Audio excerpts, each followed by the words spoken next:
Bueno, ahí estamos iniciando la grabación. Bueno, chiquilines, como figura allí en el cronograma, la idea de la clase de hoy es intercambiar con Marino Bani. Él les va a contar un poquito más en profundidad de la organización en la cual forma parte. Este, Está dentro del bloque, el espíritu de invitarlo a Marino, está dentro del bloque de cómo los trabajadores respondemos a el proceso de globalización, ya que hemos hecho como una introducción de qué enfoque de globalización estamos trabajando aquí en el curso.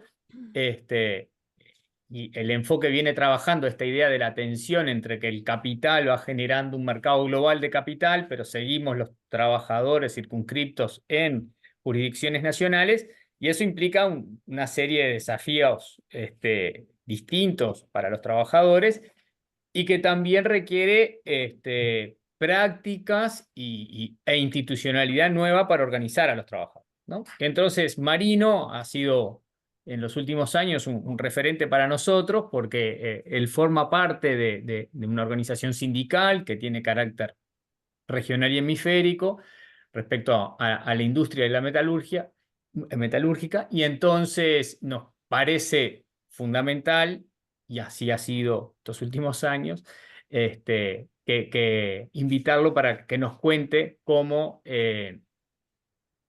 hay un esfuerzo de parte de algunos sectores de los trabajadores de organizar la tarea de los trabajadores a nivel sindical. Entonces, esa es la introducción. Marino, agradecerte nuevamente. Siempre lo hago bilateralmente, pero acá con los compañeros del curso. Recordá que son estudiantes de Relaciones Internacionales y de Relaciones Laborales, son las dos licenciaturas que cubre esta materia. Así que agradecerte muchísimo porque nos da un enfoque que es difícil encontrar en los textos académicos, por más que hacemos el esfuerzo de recurrir a producción de la academia que trata estos temas, pero bueno, tu visión siempre nos ayuda un montón. Así que agradecerte y es todo tuyo. Bien, buenas tardes, Buenas tardes. compañeras y compañeros. Puedo llamarlos de compañeros, no somos trabajadores. Sí, claro. Y me gusta de esta identificación como clase, ¿no? Y Martín también nos hay que agradecer porque somos parte, ustedes como profesores y también como universidades son partes de este mundo que nos ayuda a construir equilibrios y caminar para un progreso más justo y más equitativo, ¿no? Así que es importante, creo que esta clase, para que entendamos un poco desde la perspectiva de los trabajadores, cómo vemos y cómo estamos actuando en este mundo más complejo y cada vez más global, que nos demanda una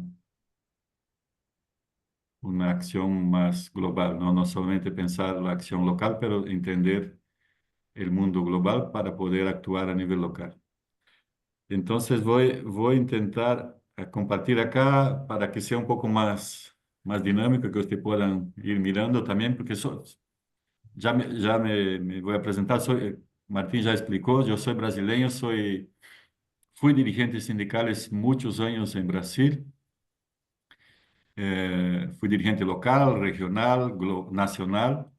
Y a partir de 2008 fui invitado para ser parte de la Federación Internacional de Metalúrgicos, que era una federación que tenía 119 años en ese momento, porque yo venía del sector metalúrgico. Soy un metalúrgico de una empresa de autopartes en el sur de Brasil, justamente cerca de donde nace el río Uruguay y donde tenemos mucha producción de máquinas para producir yerba mate, que nos identifica mucho, y también para hacer asados. Hacemos también muchas herramientas para la cocina, industria, y en esta región también producimos buses. Yo vengo de un sindicato que produce buses en esta región norte de Rio Grande do Sul. de una región de pequeñas propiedades y pequeñas y medianas empresas, todo de capital nacional. Pero fui dirigente a nivel nacional y responsable por políticas de educación de dirigentes sindicales, principalmente de 2000 a 2008, donde organizamos, Martín, programas de educación.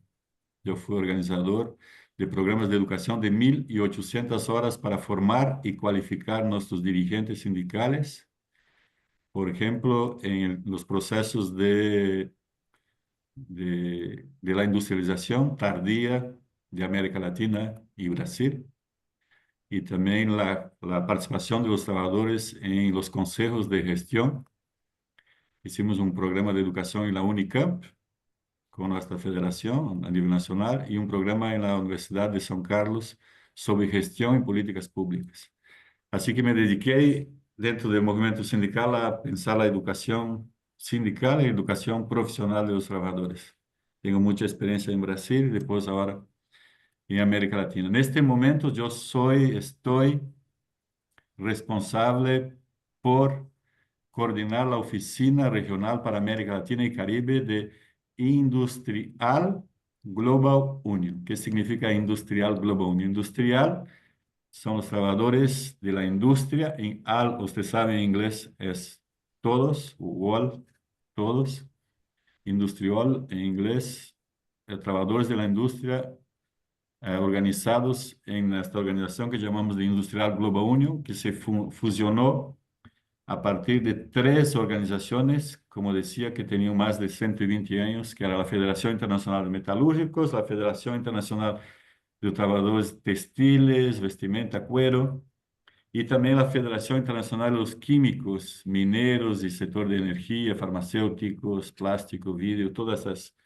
Somos 14 industrias, estamos organizados en una federación que tiene 14 industrias, que organiza 14 industrias.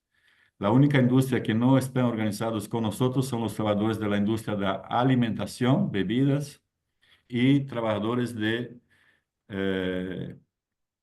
florestales y de la construcción civil. También es una industria importante en nuestra economía que no está afiliada a nosotros y tienen otras dos federaciones internacionales. Son muchas federaciones internacionales, cerca de 7 u 8 grandes federaciones. Hay trabajadores de la educación que tienen una federación internacional, trabajadores de servicios públicos, de transporte, en fin. Somos organizados a nivel internacional. Nuestra oficina principal está en Ginebra, donde tenemos nuestra oficina central, y después tenemos 5 oficinas organizadas en países que no tienen todavía un sindicalismo fuerte y suficiente y capaz de resolver y enfrentar sus problemas solos. Por eso tenemos oficinas, una en América Latina y Caribe, que estamos acá en Montevideo, Uruguay, donde organizamos los sindicatos de la industria de esta región. Y también tenemos oficinas en África, norte de África, Oriente Medio, y 2 oficinas en Asia, que son para esta región de India y los demás países de Asia. Estas oficinas tenemos como responsabilidad y como papel organizar y ayudar a organizar los sindicatos nacionales de la industria. En caso de Uruguay tenemos 3 afiliadas. Son los trabajadores de UNRWA, que son los trabajadores de la industria metalúrgica, manufacturera, los trabajadores de cuero, que son la UOC, y los trabajadores de papel y celulosa, FUOCOP. Estas son 3. ¿Podríamos tener más? Sí, podríamos tener más, pero no en todos los sindicatos nacionales de Uruguay tienen esta visión y tal vez no quieren hacer este trabajo internacional con Industrial. No representamos todos, pero en el mundo representamos más o menos 50 millones de trabajadores en 142 países. Son mucho más los trabajadores de la industria. Si usted miran solamente China, son más de 70 millones de trabajadores de la industria. Este no está organizado con nosotros. Somos 50, somos mucho, pero 70 millones que están en China no están organizados con nosotros. Y hay miles, millones que están organizados en sus países, pero no están organizados a nivel internacional. Este es nuestro desafío y una de nuestras prioridades siempre buscar afiliar nuevos trabajadores, organizar nuevos trabajadores para estarmos articulados a nivel internacional, principalmente para los desafíos que tenemos de enfrentar el mundo globalizado. Bueno, esa era una pequeña presentación para saber con quién están hablando, de dónde vengo, para que entiendan que somos una organización internacional que tiene 12 años, pero tiene una historia de más de 120 años anterior a esta organización. Y como ustedes saben, en este mundo globalizado también solos no somos más capaces, por sector, solamente no somos capaces de enfrentar todos los desafíos porque las empresas, los grupos económicos son mucho mayor que un sector. Muchos grupos económicos invierten en varios sectores. Por ejemplo, el sector de carne, que usted mira acá en Uruguay, puede ser JBS, que es una empresa multinacional brasileña, que es un grupo que vende mucha proteína, pero también tiene en Brasil, por ejemplo, producción de papel y celulosa, tiene Florestal, produce madera, y también está en otros sectores de la industria. Por eso nosotros tenemos que pensar en una acción más integrada entre trabajadores de la industria y se reconocer como trabajadores de la industria que están interconectados o son codependientes o son parte de una cadena productiva que tiene y son propietarios varios grupos económicos que tienen acciones e inversiones en varios sectores. Marino, Gabriela pedido, no sé. exactamente, iba a decir eso que Buenas Bien. tardes. No, quería saber si anotábamos las preguntas y al final usted respondía o si es algo puntual de ahora que le quiero preguntar, le puedo preguntar. Martín que puede decir, yo puedo contestar, puedo dejar para el final. Para mí, la Nada, dinámica es tuya, Marino. es respecto, dale, preguntamos así mejor, claro, más. respecto a Mejor. que usted hablaba de la organización internacional, ¿no? Y de lo que podría ser muchísimo más afiliación y es poco. Pero no hay o no debería de darse como el paso previo de que primero fuera regional, ya que nacionalmente también cuesta mucho, muchas veces hasta departamentalmente cuesta, imagínese lo nacional, pero ya dar el salto a internacional es como que precisaría mucha maduración de parte de los sindicatos. No hay como un paso previo que ustedes conozcan que sea algo más regional quizás, que más similar a los países, sería capaz más fácil de sentirse cómodos en hacerlo, ¿no? Porque se me ocurre, por ahí, por eso, por ese lado. Bien.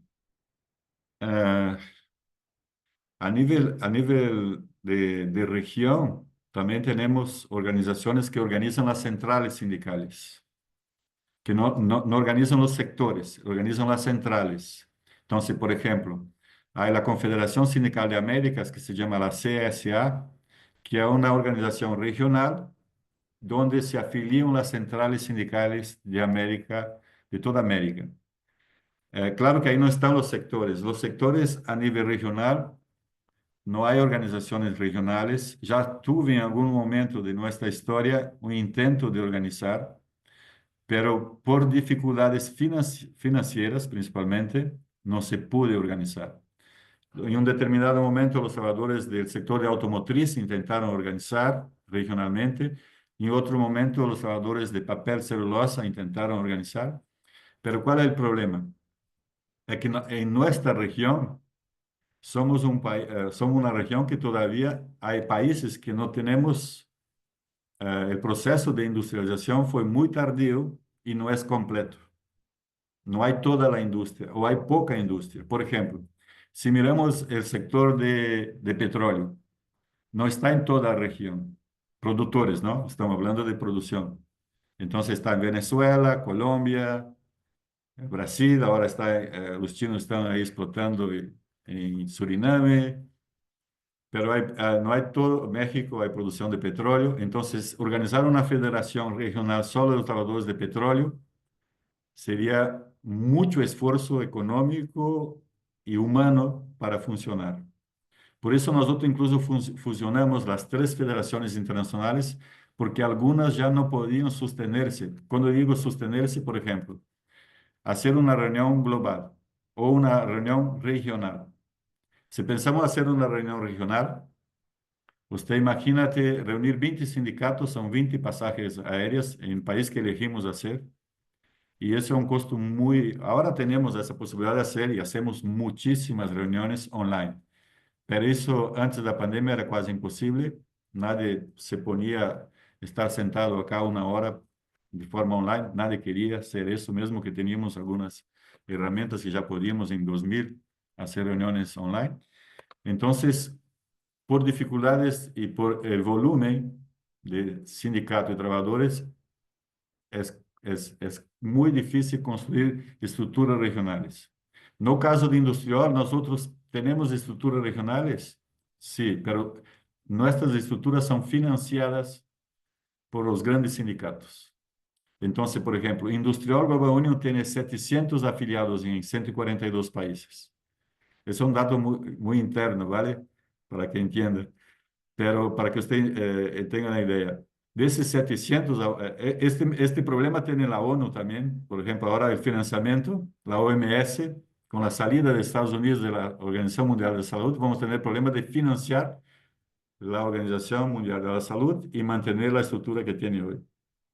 En las organizaciones internacionales, la OIT, y en el caso de Industrial o cualquier otra federación, ¿quién paga? De los 700 afiliados, son 10 grandes sindicatos que aportan con 92% de nuestro presupuesto global. 10 sindicatos en el mundo, te digo. IG Metall de Alemania, que son 2.400.000 afiliados. Es un sindicato muy importante de los metalúrgicos de Alemania, que es una industria muy fuerte. Después los japoneses, que tienen una industria muy fuerte, metalúrgico, químicos, plástico. Después vienen los sindicatos de Estados Unidos, 3 o 4 sindicatos de Estados Unidos. Y después 2 o 3 sindicatos del norte de Europa, Dinamarca, Suecia, Finlandia. Entonces, esos 10 sindicatos pagan 92% de nuestro presupuesto. Los demás 680 sindicatos pagan los 8%. Na verdade, los demás sindicatos son aportes muy solidarios, son aportes para estar afiliados, pero na verdade es para estarmos juntos. Entonces, los que más pueden, más aportan. Esto es solidaridad, esto es sindicato. Los que tienen aportan para que los que no tengan puedan tener, puedan organizarse y podemos entonces construir más poder sindical. Esta es la lógica del funcionamiento global. Y construir una estructura regional sería más... No hay recursos, no hay, mesmo que se juntaran los brasileños, los argentinos, los uruguayos, los chilenos, los mexicanos, no teníamos plata suficiente para mantener una estructura regional. Acá en nuestra oficina somos 8 personas que trabajamos y ayudamos a organizar el trabajo regional, para que tengan una idea. No son muchos, pero el costo de mantener una estructura regional, bueno, Martín debe conocer la estructura del Mercosur, ¿no? Que también tiene dificultades para mantenerse. O sea, este es un desafío actual hoy en día de mantener que las estructuras regionales tengan funcionamiento y que sean productivas, ¿no? Que sean capaces de cumplir con la misión que tienen. Entonces, esa es un poco, Gabriela, para que tú tengas una idea, porque Excelente, no muchas tenemos. gracias. Disculpe Por la favor. interrupción. Gracias. Bien. Voy a intentar compartir acá con ustedes. Espero que no tenga hecho muchos problemas. ¿Lo pueden ver? Sí. Ahí estás compartiendo, sí. Ahora mejor, ¿no? Está perfecto. Ah, bien. Bueno, yo voy hablando, pero cuando usted quieran pueden parar, no hay problema, ¿vale? Tengo un guión, pero es importante hablar lo que ustedes también quieren y tienen interés, porque a veces hablamos cosas que tal vez no sea útil para ustedes. Bueno, como hablaba antes, nosotros necesitamos construir un sindicato que tenga capacidad y poder sindical. Para eso es importantísimo que los trabajadores entiendan quién somos nosotros en este mundo y para qué sirve el sindicato, cuál es el rol del sindicato, el papel del sindicato en esta sociedad. Entonces, todos somos responsables por ayudar o contribuir para el desarrollo productivo y humano, y los sindicatos son herramientas importantísimas para la negociación colectiva de los trabajadores, de los intereses de los trabajadores, de las agendas, de los pleitos de los trabajadores. Por eso construimos sindicatos, para colectivamente negociar nuestros intereses. Para negociar, los sindicatos necesitan educar los trabajadores para que se entiendan quién son en este mundo, cuál es su valor y cuáles sus sueños, perspectivas. Construir proyectos, construir identidades, construir propuestas para presentar y ser propositivos. Para eso tenemos que educar, nos movilizar, negociar y contratar, firmar acuerdos colectivos, pactuar, para que podamos tener sociedades y los sindicatos son, en la verdad, los pilares de la democracia. Los sindicatos son los que intermedian los intereses colectivos de la clase trabajadora y negocian, median junto a gobiernos y junto a los empresarios, al capital, los intereses. Somos la puente, porque sería muy difícil hacer una relación individual entre los intereses individuales con el Estado y con gobiernos y con los empresarios. Por eso se dice que los sindicatos son los pilares de la democracia. Cuanto menos sindicato, menos democracia, menos participación, menos inclusión, más desigualdad. Eso está probado en países donde los sindicatos tienen poquísimo poder de libertad y autonomía sindical, países o regiones que no tienen establecido la negociación y el diálogo como base de una relación entre capital y trabajo. Son países que tienen mucha desigualdad. Está comprobado. Cuanto más sindicato, más diálogo, más desarrollo equitativo. Cuanto menos, más desigualdad. Entonces, por eso nosotros valoramos mucho el rol que tenemos como trabajadores y como organización. La debemos construir y fortalecer para que ese papel de esta organización ayude a fortalecer el desarrollo humano, productivo y principalmente el democrático.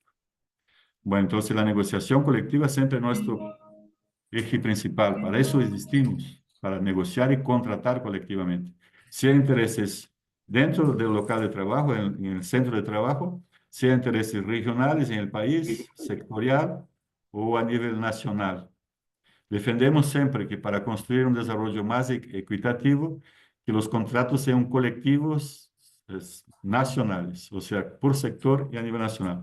Pero con la globalización también necesitamos, y voy a hablar más adelante sobre los acuerdos marcos globales, necesitamos que los sindicatos también negocien con las transnacionales y también negocien pactos regionales y globales, con una agenda que sea focalizada para una empresa, un sector o para una región.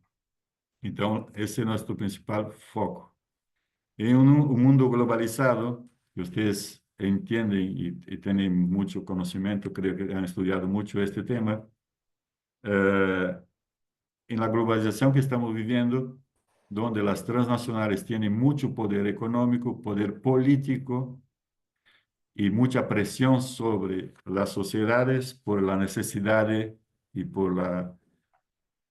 porque necesitamos trabajo, porque necesitamos consumir.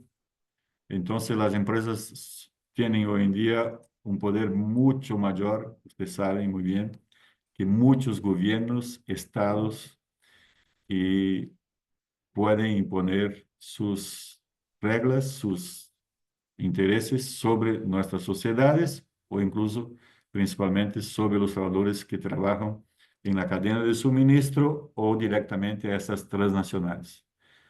Después voy a hablar más adelante, como ustedes deben conocer, pero es importante destacar que la producción global se hace hoy, la mayor parte del comercio global se hace con grandes transnacionales que organizar el proceso productivo en pequeñas empresas que son parte de la cadena de suministro de forma atomizada en muchos países. Entonces cambió la forma de producir y por eso hay una necesidad de cambiar la forma de organizar, como hablaba Martín al principio, de organizarnos para lograrnos nuestros objetivos, que es negociar colectivamente. Porque si negociamos de forma individual por pequeños centros de trabajo, por pequeñas empresas deslocados de la cadena de producción y vinculados a principalmente la empresa que más gana en el proceso de atomización del proceso productivo, entonces vamos a perder. Necesitamos una nueva acción sindical, principalmente articulando los trabajadores de la cadena de suministro junto a los trabajadores de la empresa principal y también junto a los consumidores y comunidades. Ahí está el poder sindical. Si no articulamos nuestros, o los trabajadores que estamos dentro del local de trabajo junto con nuestras comunidades y los consumidores, tenemos poca fuerza delante de las transnacionales. Necesitamos articular esos actores que son los mismos. Los trabajadores que están en la comunidad son los consumidores y son los que producen. Nosotros producimos y consumimos y generamos trabajo, pero también generamos capital. Y el capital se genera a partir del trabajo.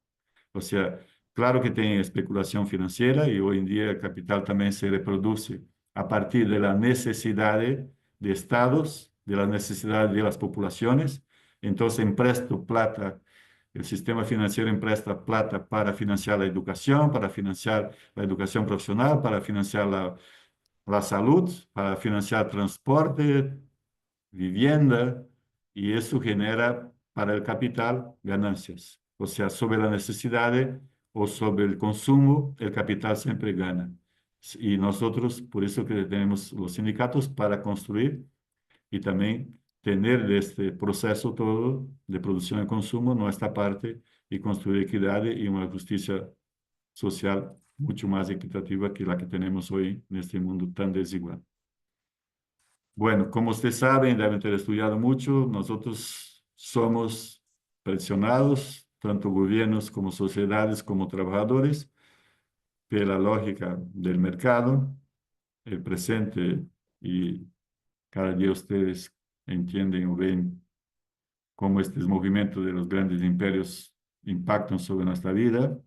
Hoy todos ustedes creo que estaban esperando y todo el mundo estaba esperando lo que iba a decir el imperio americano del norte, ¿no? Que iba a decir el gobierno de Estados Unidos, que iba a impactar y las decisiones que toma este imperio tienen impacto no solo para los trabajadores de este país, como de toda América y del mundo. O sea, todo el mundo estaba esperando hoy porque significa que tendrá impacto entre el comercio, el consumo y la producción del planeta.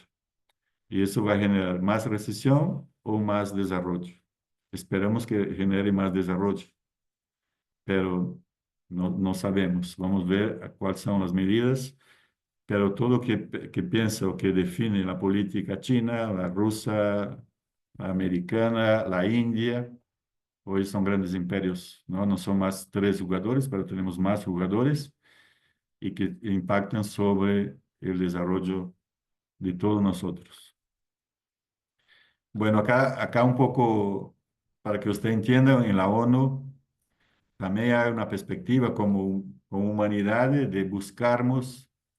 Estos acá fueron objetivos definidos en 2015, después de varios años de debate, que la ONU busca a través de una articulación de gobiernos de toda la comunidad internacional, adoptar medidas, buscar influenciar sobre las políticas de Estado, las políticas de gobierno, para construir un planeta o construir un mundo más justo. Y bueno, acá son varios objetivos, ¿no? Que fueron definidos en 2015, estamos ya en 2025, 10 años después. pero en 2015 queríamos el fin de la pobreza, por ejemplo. 10 años después creo que ese objetivo está un poco lejos. Definimos el hambre cero. Recuerdan que Lula planteaba eso ya en 2002. Fue uno de los que planteó esta agenda a nivel internacional.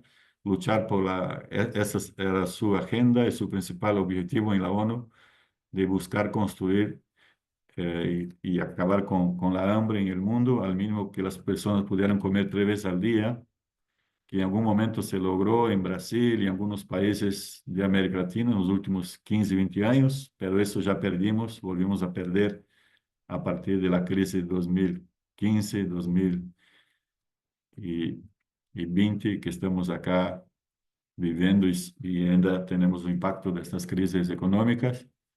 Bueno, después son otros objetivos y nosotros también tenemos esto en cuenta y como sindicatos también buscamos trabajar por estos temas: educación de calidad, inclusión, igualdad de género, trabajo decente, energía sostenible. Todo eso son agendas que nosotros como sindicatos también tenemos que trabajar, principalmente sindicatos de la industria que tienen un impacto muy fuerte sobre el medio ambiente y sobre el uso de los recursos que existen en el planeta. Nosotros somos los que producimos, pero necesitamos recursos naturales, agua, minerales, el sol, la energía, y eso genera también, bueno, los recursos son finitos y también genera impactos sobre el mundo que vivimos. Y tenemos que y tenemos que luchar como trabajadores de la industria principalmente para que nuestra industria sea más sostenible. Y tiene todo ese debate sobre transición justa y la agenda que la ONU lleva, que también buscamos influenciar y también negociar en el día a día de nuestras agendas. Bueno, vivimos un mundo que necesita un mundo cambiante, que es un mundo laboral que va un proceso de cambio muy profundo y muy rápido, como nunca vimos como humanidad, que las cosas hoy los cambios son muy rápidos y globales, porque estamos interconectados, somos dependientes, codependientes de todas las demandas que tenemos como humanidad, o logramos como humanidad un mejor consumo, pero tenemos también al mismo tiempo un proceso de necesidad de cambiar esta forma de consumir. Hay un proceso de cambio de la matriz productiva, o sea, la forma de producir se viene cambiando y sufriendo muchos impactos a partir de la introducción de nuevas tecnologías, de la inteligencia artificial, de la forma de producir en cadena de suministro, de la logística, la forma de organizar el proceso productivo. Hay una necesidad de cambio de la matriz energética. Necesitamos más energía y que sea sostenible. Tenemos que descarbonizar el planeta. Es una necesidad humana en función del calentamiento global. Y ahí está desde el consumo de lo que consumimos y de la forma que producimos, porque para producir necesitamos energía, tanto de recursos, energía humana, pero también de recursos de energía que pueden mover las máquinas y todo el sistema. Toda esta reunión acá necesita energía. Estamos acá y estamos consumiendo, ¿no?, energía. Y eso también necesita, ¿de dónde sacamos esta energía? Del carbón, de energía fósil o energías renovables. ¿Y de dónde viene esa energía o estas industrias que van a producir esta nueva energía? ¿Como países del sur vamos a seguir dependientes o vamos también tener una intervención y poder también hacer parte de este cambio, para ayudar, pero también ser parte de este desarrollo, para también poder distribuir mejor los recursos naturales que tenemos y que exploramos? ¿Es viable venir y sacar y producir hidrógeno verde en Uruguay con la agua del acuífero del Guaraní? ¿Eso es sostenible? Dejamos de sacar petróleo y venimos a Uruguay a producir hidrógeno, o a Brasil, y sacamos hidrógeno a partir de la agua que bebemos para mover los coches y las máquinas, eso es nuevo, es alternativo, es sostenible.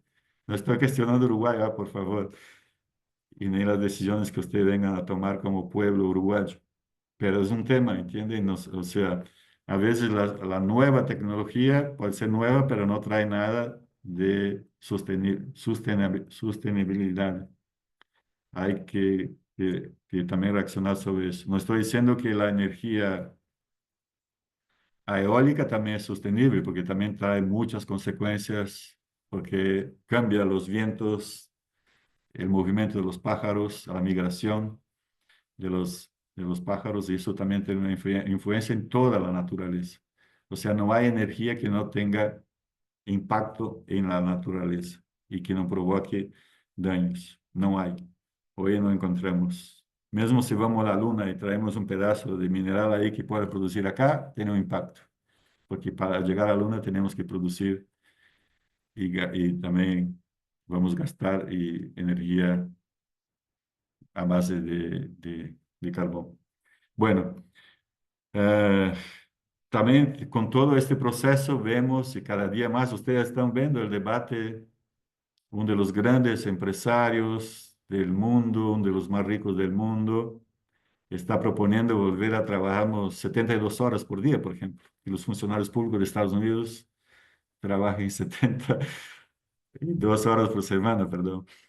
O sea, dejamos de trabajar 44 para ir a 72 horas por semana. ¿Eso es posible? Debe, o sea, Elon Musk está proponiendo una jornada, o sea, mayor de lo que ya creímos que debimos disminuir. Entonces hay una nueva agenda que el capital está proponiendo y que no es mejor do que la que tenemos. La agenda de precarizar el trabajo a partir de contrataciones, a partir de las plataformas, está generando para nosotros trabajo precario, que llamamos el precariato, o las personas que no tienen, no saben si son trabajadores, si son empresarios, si son quién los controla, a quién trabajan, no tienen mucha identidad, y eso genera un problema para nosotros como trabajadores, porque está generando desigualdad, está generando un problema para mantener las políticas sociales de educación, de salud, de vivienda, de jubilación, porque estamos disminuyendo el contrato social que hemos construido desde los años 60 para acá, y eso significa menos políticas sociales, porque si los trabajadores no aportan al sistema público, eso va a generar, el Estado va a tener menos recursos y vamos a tener menos servicios públicos que son básicos. No estoy hablando de nada más do que salud, cuando cuando tenga más de 60 años, jubilación, vivienda, transporte, en fin, necesitamos de trabajos formales y no informales. La informalidad va a traer más trabajo precario y más precariedad en las políticas públicas. Es eso que queremos, es eso que vamos mantener o dejar que pase. En fin, va a ser una opción que las sociedades actuales tendrán que definir y luchar. Bueno, acá ya hablé un poco. Eh, el problema de organizar a los trabajadores en plataformas es un desafío para nosotros. No es fácil organizar a los trabajadores en las cadenas de suministro, en pequeñas empresas. Tenemos mucha dificultad. Los trabajadores de pequeñas empresas siempre son presionados por las empresas que son las marcas que venden coches, celulares o cualquier servicio. Y los salarios que son definidos en la cadena de suministro son impuestos por las grandes transnacionales, las marcas que imponen contratos para los pequeños empresarios que intentan ser parte de esa cadena de suministro, incorporarse en este proceso. Entonces, los empresarios de Brasil o de Argentina o de Uruguay, bueno, ¿en qué puedo yo ser parte de esa cadena de esta nueva tecnología, de esta producción, que es una producción global? Buscamos nos inserir como empresarios, como gobiernos, intentamos buscar inversiones para traer para nuestros países, pero estas inversiones o estas pequeñas empresas que son parte de la producción, cadena de suministro de las grandes marcas que dominan el mercado, que definen el precio de venta, que definen el precio de producción, al final imponen a los trabajadores condiciones muy precarias. Ese es un desafío para nosotros y sociedad. Y acá un ejemplo, ¿no? Siempre pongo este ejemplo, pero hay otros.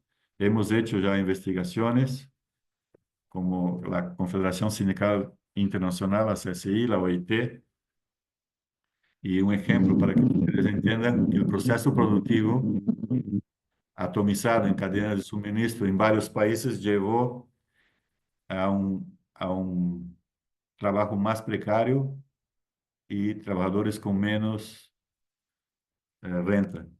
La industria es uno de los sectores dentro de nuestra economía que más genera distribución de renta.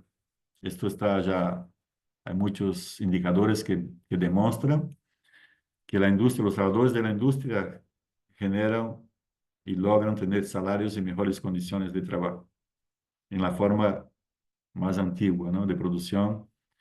Ahora con la cadena de suministro, cada vez estamos viendo que, bueno, antes yo producía una camisa dentro de un mismo complejo industrial, a 20, 30 años atrás.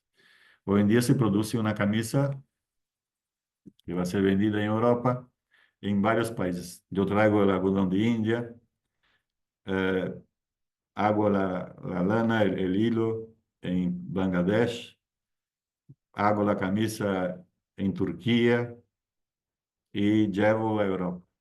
Bueno, todo este proceso de atomizar el proceso productivo genera, nosotros hicimos una investigación, por ejemplo, el sector textil, una camisa que es vendida a 29 euros en Europa, todo el costo del trabajo, todo, en toda la cadena, desde la producción del algodón, llevar el algodón para la fábrica, de la fábrica hacer el hilo, todo el proceso, la mano de obra, se queda con 0,18 centavos de euro para pagar los salarios de todos los trabajadores de la cadena de suministro, de una camisa de 29 euros.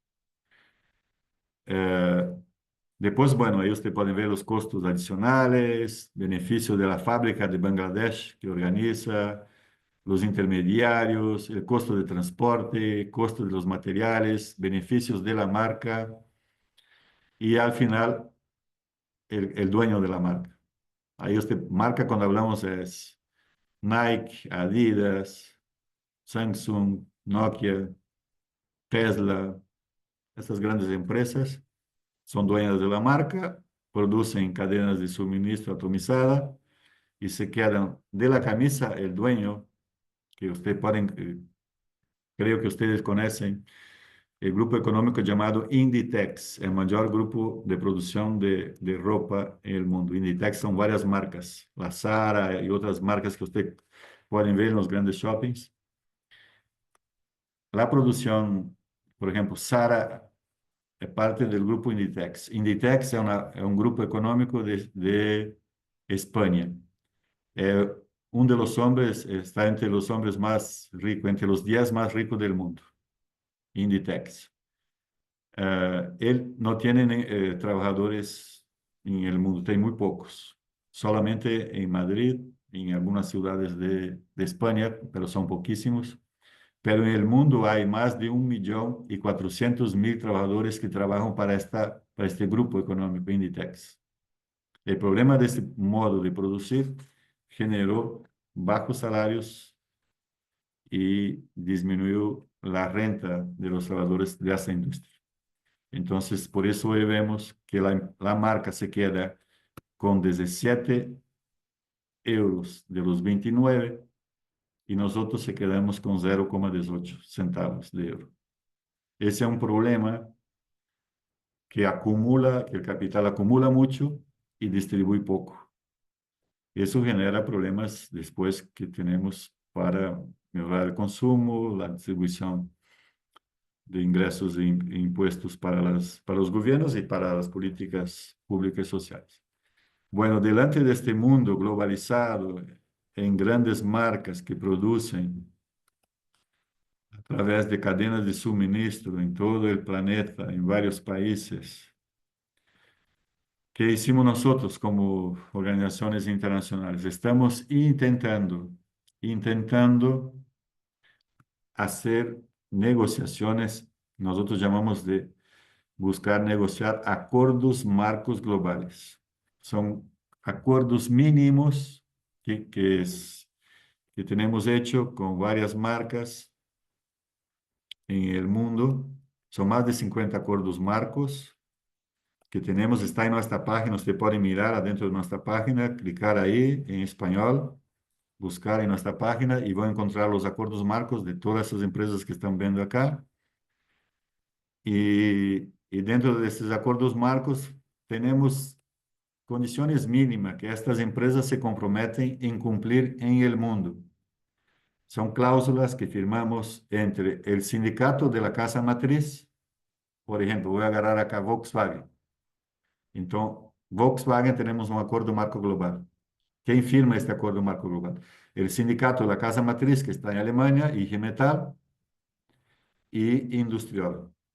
Claro que consultamos todos los demás trabajadores que tenemos organizados en Volkswagen y en otras partes del mundo si están de acuerdo en firmar este acuerdo marco. Nem todas las plantas, los centros de trabajo de Volkswagen en el mundo hay sindicatos. Nem todas. En Estados Unidos, por ejemplo, en el sur de Estados Unidos, varios centros de trabajo de Volkswagen no hay sindicatos. Porque en Estados Unidos hay en algunos estados, hay una práctica antisindical muy fuerte. Entonces hay dificultad de organizar los trabajadores ahí.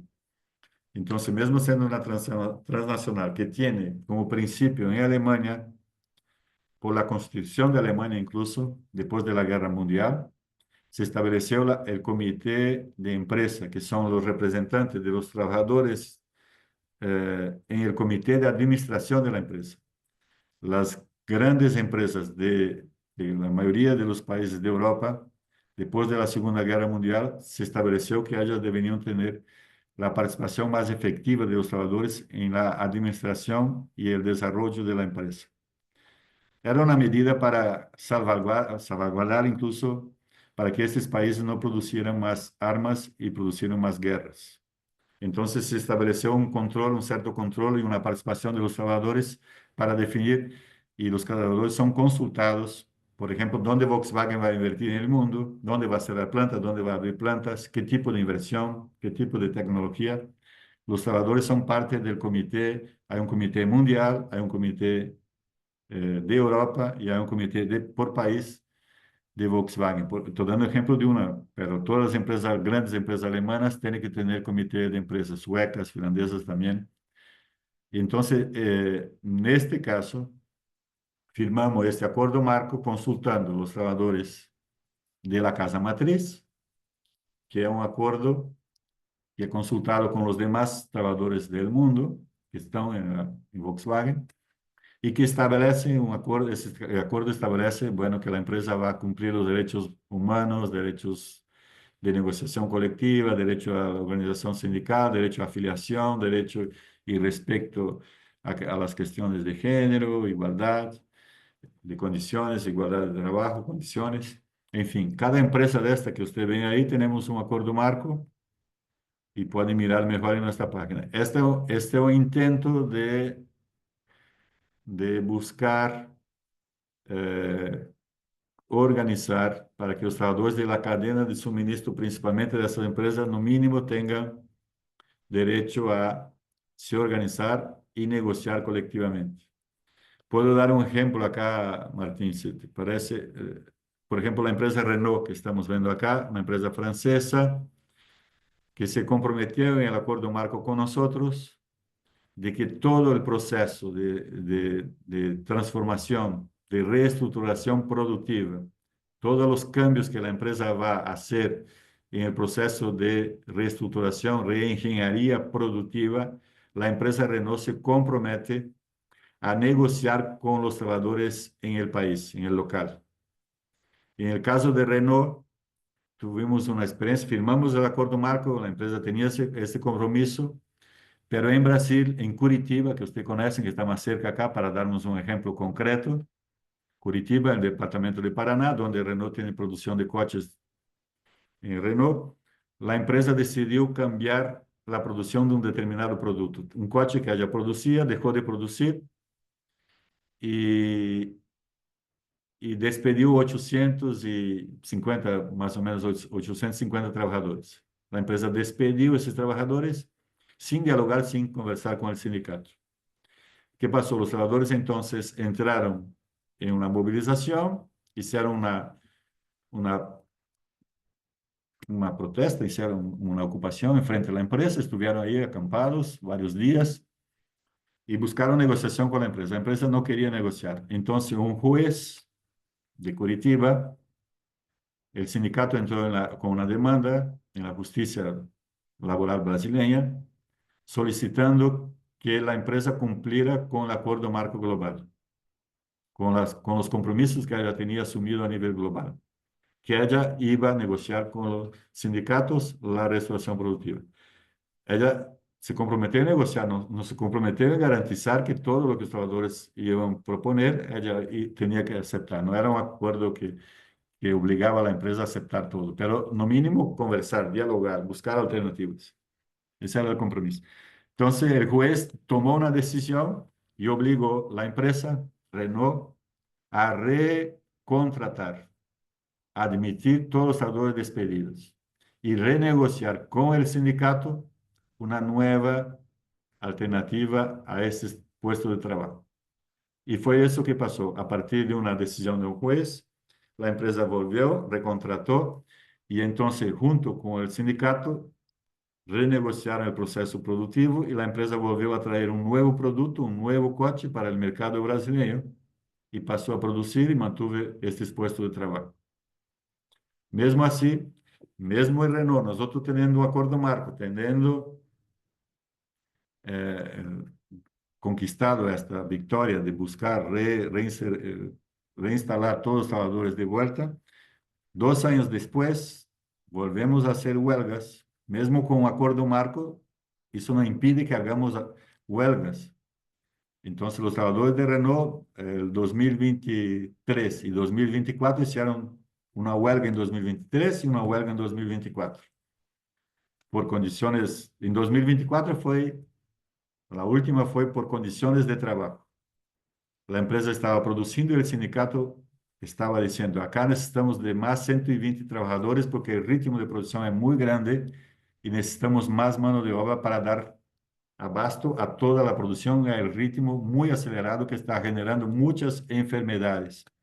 Y tenemos como probar y mostrar que ese proceso de producción no puede seguir, porque sigue generando enfermos, trabajadores con pérdida de capacidad productiva y no logramos los objetivos de la producción que la empresa quiere. Y entonces entraron en huelga durante más de 30 días.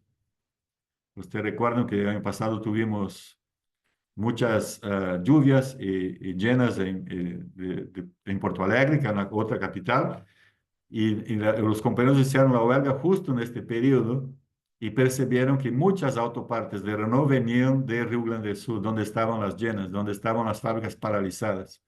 Y por eso la huelga se llevó más tiempo, porque la empresa no tenía mucho interés en negociar, porque la producción estaba parada igual, porque no tenía autopartes que venían de otra parte del país.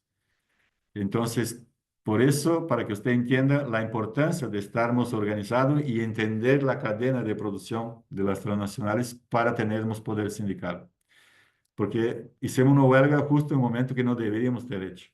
Debíamos ter esperado un poco más, pero no sabíamos que iba a llover, las fábricas del Rio Grande do Sul estaban todas paralizadas, eso no se prevía. Se empezó la huelga, se empezó las lluvias y se paralizó el envío de autopartes. En fin, o sea, para que usted entienda cómo es complejo pensar y articular la acción sindical y la negociación colectiva. Pero al final, después de más de 30 días de huelga, el sindicato negoció, volvieron al trabajo y lograron negociar y mejorar las condiciones de trabajo y aumentar el número de trabajadores contratados para suplir la producción que la empresa tenía. Para que usted entienda, o sea, nosotros no peleamos solo por salario, peleamos también por la vida, por las condiciones, por la capacidad productiva. Porque después que un trabajador pierde su capacidad productiva por lesiones de esfuerzo repetitivo, las fábricas de automóviles de esfuerzo repetitivo son las que más generan discapacidad, pérdida de capacidad productiva. Y después que usted tiene esta enfermedad, es muy difícil que otra empresa te contrate. ¿Y qué va a hacer usted con 30 años, 35 años, si no tiene más, no puede más mover los brazos porque tiene bursite, porque tiene tendinitis? Y esas enfermedades afectan los músculos de los trabajadores y después no tenemos fuerza para erguer una botella de agua, porque perdiste la capacidad, de los músculos ya no funcionan más y no se recupera por esfuerzo repetitivo muy fuerte. Y no estoy hablando de una empresa. Puedo dar un ejemplo de General Motors en Porto Alegre, que está cerca acá. Cuando empezó esta fábrica, que era muy moderna, era más moderna de General Motors en ese momento, essa empresa em 2 anos generou mais de 600 trabalhadores descapacitados, todos jóvenes com menos de 30 anos. Estão jubilados por el sistema de jubilação brasileiro e vamos pagar a pensão para eles durante toda a sua vida, pero jóvenes com 26 anos. Este é um custo social que se quedou para a sociedade brasileira, produzido por um processo equivocado, que era novo, muito moderno, pero o ritmo e o processo era muito forte, que generó estos daños. Después de 2 años logramos cambiar el proceso productivo, pero ya tuvimos la pérdida. Entonces eso hace el sindicato local, pero también nosotros hacemos a través de la organización de los trabajadores en redes sindicales.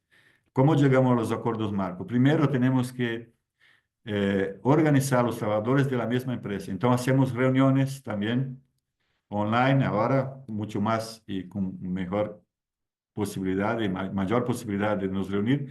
Reunimos los trabajadores de Volkswagen, de General Motors, de Renault, hacemos reuniones regionales, puede ser nacionales, cuando hay más de 5 o 10 plantas de la misma empresa en el mismo país, hacemos reunión nacional solo de los trabajadores de la misma empresa, mesmo estando en varios sindicatos en el país.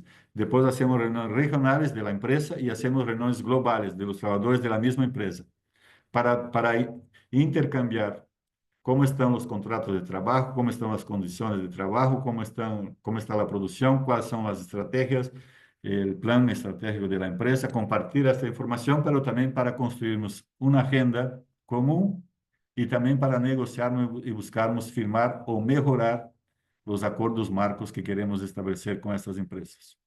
Entonces, buscamos primero nos organizar, nos educar, después nos movilizamos, definimos una agenda y después buscamos la negociación colectiva por empresa para llegar a los acuerdos marcos. Repito eso porque es un sistema que tal vez es difícil de entender, pero es así que buscamos enfrentar las grandes transnacionales y garantizando que en estos acuerdos marcos los trabajadores de la cadena de suministro también tengan posibilidades de enfrentar sus desafíos. Usted puede, por ejemplo, voy a dar un caso, tal vez Martín, acá de Uruguay. Se me extiendo mucho, Martín, me corta, me diga cuando tengo que parar. No, no, venís bárbaro, venís bárbaro. Bien, yo participé de 2 negociaciones acá el último año con 2 empresas que cerraron en Uruguay. Una era una empresa de capital del grupo Randon, que es una empresa de capital brasileña. Y ella cerró su planta acá. Eran pocos trabajadores, eran como 100 trabajadores. Y la empresa, la verdad, cerró la planta, llamó a los trabajadores, pagó una indemnización muy buena, o sea, mucho más de lo que ella tenía que pagar delante de la ley uruguaya y los acuerdos colectivos que tenían con el sindicato. Entonces ella pagó 2 o 3 veces más de lo que tenía que pagar, pero su estrategia era cerrar la planta. Entonces nosotros buscamos como industrial, hablamos acá con los compañeros de UNRWA, buscamos y hablamos con los sindicatos que están en Caxias del Sur, donde está el Grupo Randon, que era una empresa de capital nacional brasileño, y que está hoy en varios países del mundo, incluso produce y vende en India, todo autopartes para frenos y suspensión de los coches y camiones, todo autopartes para movilidad. Es una empresa que tiene muchos trabajadores ya en el mundo y ella tomó esta decisión. Nosotros, como sindicato, intentamos buscar el diálogo con la empresa, presionamos y hablamos con el gobierno local para también presionar a la empresa para no cerrar esta planta en Uruguay. Esta planta producía para las para las empresas de Argentina, las empresas ensambladoras de Argentina. Entonces, cuando ella decide cerrar acá, cierra trabajadores y puestos de trabajo en la industria, pero también eso va a afectar a la comunidad uruguaya, porque esos trabajadores compraban el comercio, compraban en las ciudades próximas a esta empresa. Y eran trabajadores con buenos salarios, comparado con otros sectores de nuestra manufactura. Entonces, eso tiene un impacto para el país. No es un problema solo de si el despido fue bueno, si el salario fue pago, pero un tema de desarrollo industrial también del país, porque va a afectar Uruguay. Porque Marino, después, sí, eh, porque el ejemplo está muy cercano. Con Yasaki sería algo similar. también, de segundo ejemplo puedo dar de Yazaki. Yazaki es una empresa japonesa, produce en 56 países. Es una empresa que tiene muchos años, viene de los años 50 y produce en 56 países. Es una empresa de capital japonés. Los empresarios en Japón no tienen mucha... En Asia tenemos más dificultades de construir sindicatos y el diálogo social. Hay una cultura en Asia de que los empresarios, los gobiernos deciden e imponen a los trabajadores. Entonces, es más difícil tener apoyo de los propios sindicatos y un diálogo más abierto con estas empresas de Asia. Entonces, Industrial conoce la empresa Yazaki, ella está en 56 países, sabemos dónde está, pero no en todos los países tenemos organización sindical. También Yazaki tiene, para que usted entienda, una parte de la producción. Ellos producen la parte, todos los cables que van de los coches, todo el cable, como los cables que mueven el motor, que mueven toda la parte eléctrica del coche, hace Yazaki. Es una de las empresas, no es la única, pero una empresa importante en el mundo. Los arneses, se dice en español. Eh, Esta empresa, nosotros no tenemos una red sindical y no tenemos una organización regional y global. Estamos intentando organizar. El problema es que la empresa tiene fábricas en algunos países que nosotros no podemos o no tenemos sindicato organizado. En Nicaragua, en Colombia, la empresa lamentablemente domina y controla el sindicato. En México también son sindicatos que están comprometidos con la empresa, no con los trabajadores y no hay entonces una articulación regional. ¿Qué pasó? Entonces con Yazaki la empresa estaba debatiendo, Yazaki era el líder de los empresarios para debatir el desarrollo industrial en Uruguay. Há varios años la empresa sentaba con el sindicato, con el gobierno para pensar una propuesta de desarrollo industrial en Uruguay. Era una empresa que dialogaba. El sindicato dialogaba mucho más allá do que debatir solo salario o condiciones de trabajo. Estaba debatiendo con esta empresa para hablar del futuro de la industria automotriz, del futuro de la industria manufacturera en Uruguay. Y esa empresa venía hablando y poniendo demanda. Necesitamos más educación profesional, necesitamos energía, necesitamos infraestructura, necesitamos mano de obra cualificada. En fin, ponía su agenda, el Estado, el gobierno uruguayo también, los trabajadores también. ¿Y cómo vamos a buscar inversiones? ¿Cómo traer inversiones? El tema es que de un día para otro la empresa decide cerrar sin ningún diálogo, sin aviso al gobierno, sin aviso a los sindicatos, simplemente despide a los trabajadores y paga los despidos. ¿Cómo logramos hacer con que la empresa volviera a la mesa? Empezamos a hablar con los sindicatos de Brasil y de Argentina, que son los sindicatos de automotriz, que tienen mucho poder, tanto en Brasil, en ABC Paulista, como en Argentina, los trabajadores de Smata, que son de las empresas que producen Toyota, Mercedes, Ford, Volkswagen, Renault. Entonces, llamamos a estos sindicatos y pedimos para que estos sindicatos presionaran sus empresas, las marcas que compraron de Yazaki, para que esa empresa volviera a dialogar o que establecieran un diálogo con el sindicato. Y entonces presionamos a partir de esos dirigentes de esos sindicatos nacionales en Brasil y Argentina. Estos hablaron con sus directores Y también hablaron con Yazaki. Yazaki estaba en Brasil también, está en Argentina también. Entonces, ahí los directores de estos países de Yazaki dicen, no, no tenemos autorización, no podemos hablar, pero ya recibieron el mensaje. Después hablamos con Toyota, hablamos con Mercedes, con Volkswagen. Mira, usted no puede terminar una relación de trabajo en Uruguay en un conflicto, una, sin diálogo. Entonces, estas marcas que compran de Yazaki no quieren que sus coches tengan autopartes que tengan problemas sindicales, que tengan conflictos sindicales. Ese es nuestro poder de presión. Y eso que nosotros buscamos como industrial articular estos sindicatos para actuar juntos para enfrentar este problema. ¿Qué logramos? No logramos que la empresa se mantuviera acá, porque ella ya tenía una inversión en Paraguay, ya estaba llevando la producción a Paraguay ya un buen tiempo, y en Paraguay no hay sindicatos, no hay ninguna legislación que promueva sindicatos y la negociación colectiva. Entonces la empresa salió de acá para ir a Paraguay para pagar menos y por el río Paraguay va a entregar autopartes en Argentina y va a entregar en Brasil como entregaba antes. O sea, ella ya venía deslocando la producción a tiempo. Es una empresa, por eso es el problema para nosotros de la atomización en cadenas de suministro, porque es una empresa que no tiene muchas máquinas, no tiene robots, se produce todo arriba de una mesa, una bancada que decimos.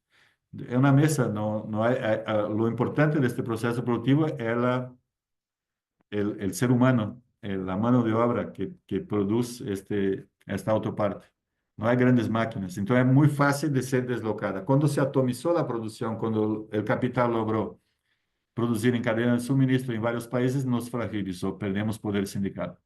Por eso es importante, como yo decía antes, articular los trabajadores con los trabajadores de las grandes marcas y con los consumidores.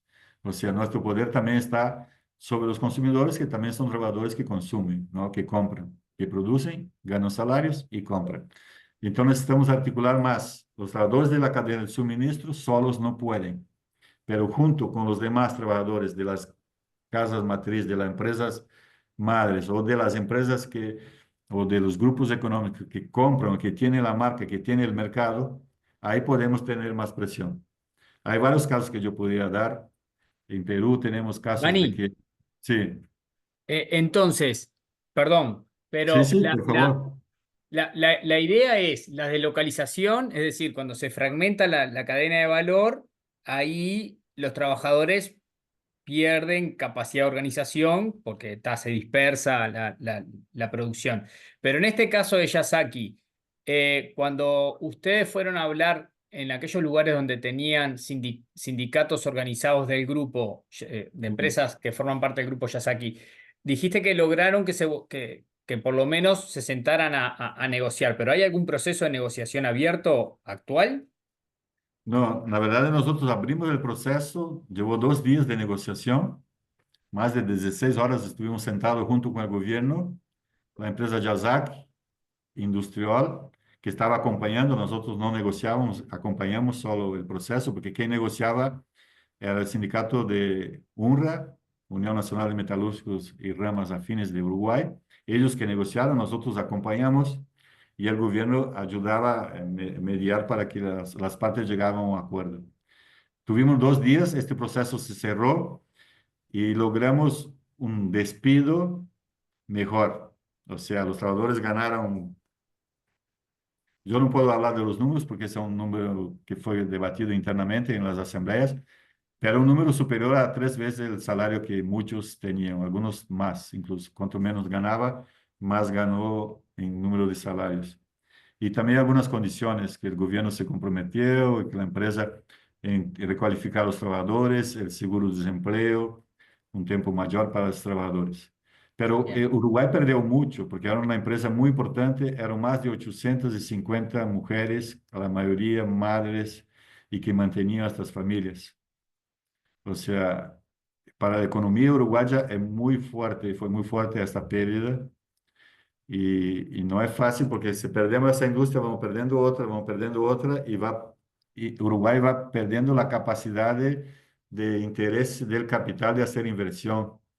¿Me entiende qué digo? O sea, si tengo pocas industrias que se articulan, que se producen, porque tiene que producir un sistema de producción, una cadena, y a veces, si usted no tiene esa industria mínima, es más difícil de traer otras industrias. Entonces, Uruguay perdió mucho y nuestro esfuerzo era para mantener la empresa, pero era una decisión global. La mayoría de las decisiones de estas transnacionales son globales y no son hechas en los países que estamos nosotros.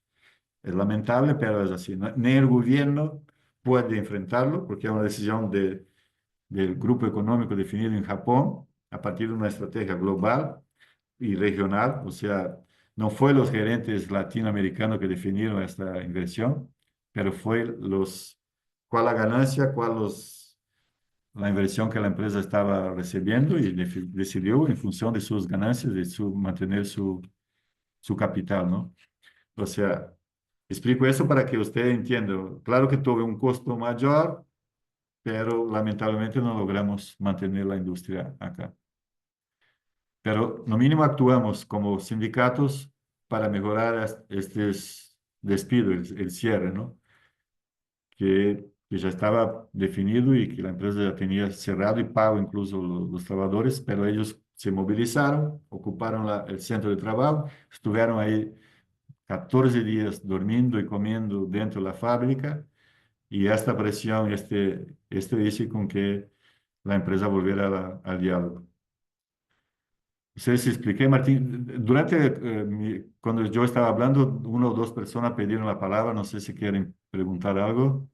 No, yo la había levantado, pero ya usted lo contestó. Ah, Este, bien. y lo otro era sobre si habían pagado indemnizaciones especiales en Yasaki. La otra consulta que quedó por la mitad es que estaba contando de Random y cómo terminó al final. O sea, ya explicó que pagaron el triple de la indemnización legal, pero ¿tuvieron así también acciones o cómo fue el Bu- proceso en el caso de ellos? Bueno, en este caso de Randón,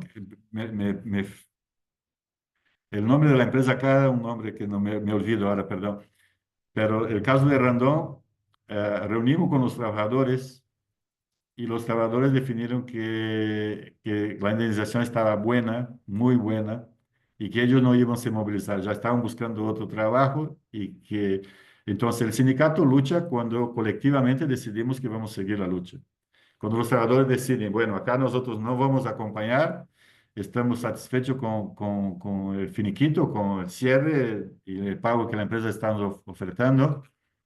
Entonces nosotros intentamos hablar con la empresa igualmente, hablamos con el sindicato de Brasil, que es importante y tiene diálogo con la empresa Randon en Brasil, pero la empresa dice, bueno, esa es una decisión que nosotros ya tomamos, no tiene posibilidad ninguna de reverter, no vamos a mantener la fábrica ahí y los trabajadores están contentos y bueno, en función de eso también el sindicato no puede llevar adelante una lucha porque sería no tiene respaldo y no iba a tener fuerza perante la empresa. O sea, solo hacemos cuando colectivamente queremos hacer. Caso contrario, los dirigentes no deben hacer y no podemos hacer. Cuando hacemos, perdemos. O sea, si Gracias. colectivamente los trabajadores quisieran luchar, estaríamos juntos. Como ellos decidieron en dos asambleas que hicimos, yo estuve observando, ¿me entiendes? Yo no soy dirigente acá en Uruguay, tengo una filial acá, colaboro, apoyo, pero quien decide, quien lidera y quien coordena siempre el líder local, el sindicato local. Eso queremos fortalecer siempre. Industrial no lidera, no habla, no debe pronunciarse en el país. Quien habla son las organizaciones locales. Esta que queremos fortalecer, que estas se tengan respaldo y nosotros apoyamos en la articulación regional, global, o mediamos y abrimos puertas para que la empresa vuelva a negociación cuando hay un conflicto que se rompe las mesas de negociación. Ahí entra Industrial para abrir las puertas y abrir el diálogo, pero no negociamos. Quien negocia siempre el actor local. No tenemos autoridad, no queremos hacer y sustituir el liderazgo y el rol del sindicato nacional local, para que ustedes entiendan cuál es Sí, sí, nuestro rol a perfecto. nivel global. ¿Está Muchísimas bien? gracias. Por favor. Bueno, entonces voy siguiendo acá. Martín, si tiene alguna pregunta más, por favor. Creo que quedó más claro un poco el rol de nosotros y este trabajo internacional y y de solidaridad que buscamos construir entre los trabajadores de las cadenas de suministro, las grandes marcas y las grandes transnacionales. Bueno, más allá de este trabajo, también debatimos eso que venía hablando sobre, para defender el empleo, para tener mejores condiciones de trabajo, tenemos que tener industria. Necesitamos desarrollo industrial. Lamentablemente, nuestra región, América Latina, es la región del mundo que en los últimos 15, 20 años más se desindustrializó, más perdió industria manufacturera. Somos la región que más pierde y que menos tiene inversiones en nuevas industrias o nuevos sectores que puedan generar producción. Entonces, también en nuestra agenda es muy fuerte el tema de una política industrial o una política productiva. Cuando hablamos de productiva, mayor do que la industria, productiva en otros sectores también, en el ámbito más de servicios, comercio y también agricultura y otros sectores. Entonces defendemos que los sindicatos también deben ser actores que buscan fomentar el desarrollo industrial. Para eso no es siempre posible, porque ustedes saben, deben ter debatido ya, Martín y los estudiantes, que hay algunos momentos de nuestra historia, de los países de todo el mundo y de América, que a veces la política de los gobiernos es no tener política industrial. No tener política. La mejor política es no tener política industrial. Por ejemplo, del gobierno de Argentina actual. Él no quiere y dice que no, el Estado no debe interferir en la construcción o intervenir en el desarrollo productivo, industrial, y que esto cabe al mercado. El mercado que debe definir para dónde debe ser o debe ir la producción industrial del país.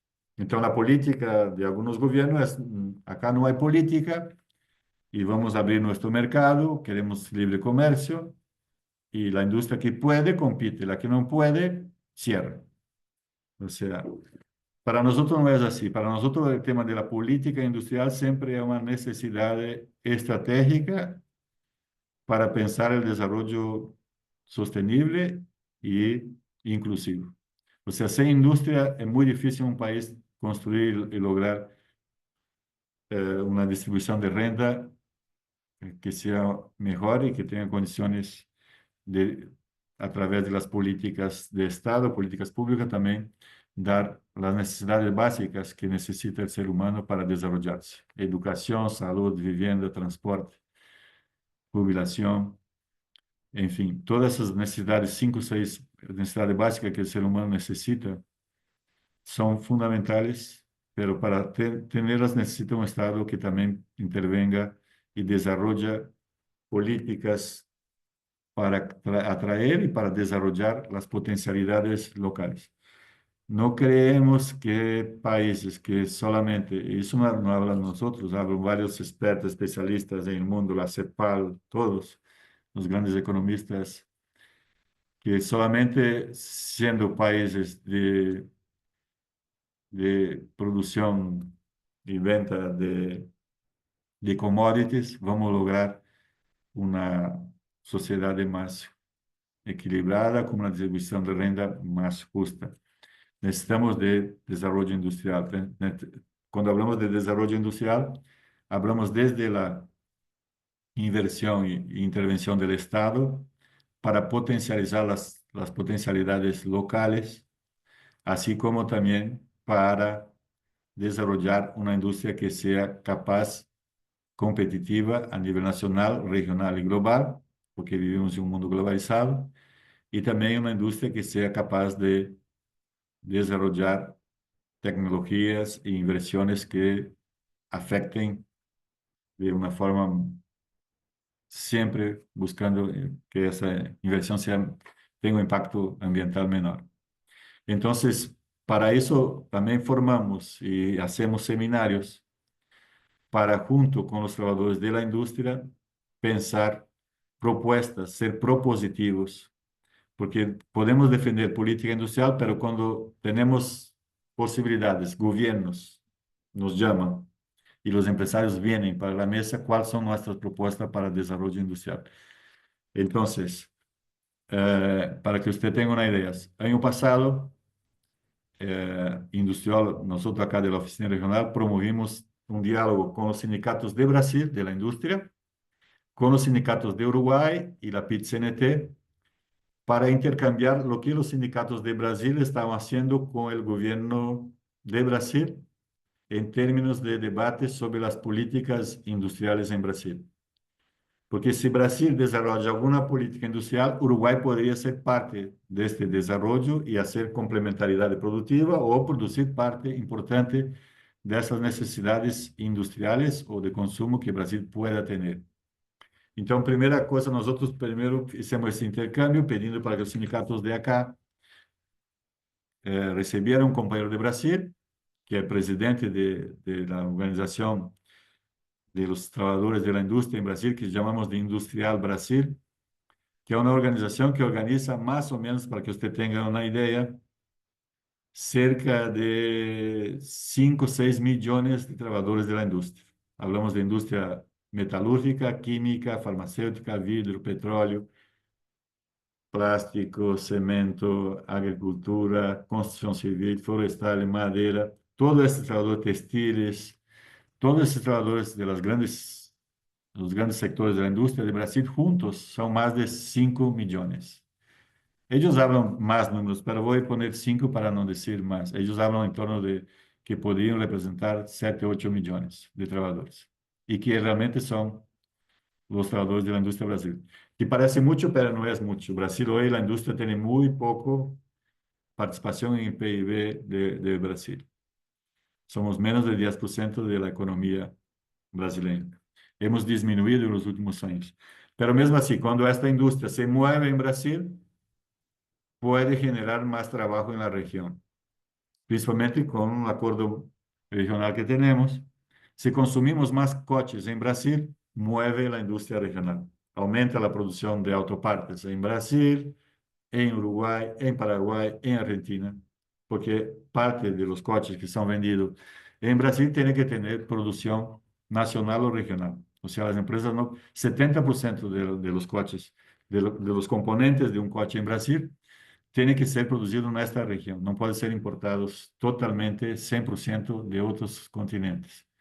Entonces, de alguna forma, si Brasil empieza a construir casas, empieza a faltar, y faltó en 2008, vidrio, cemento, ladrillo, ventanas, puertas, no teníamos.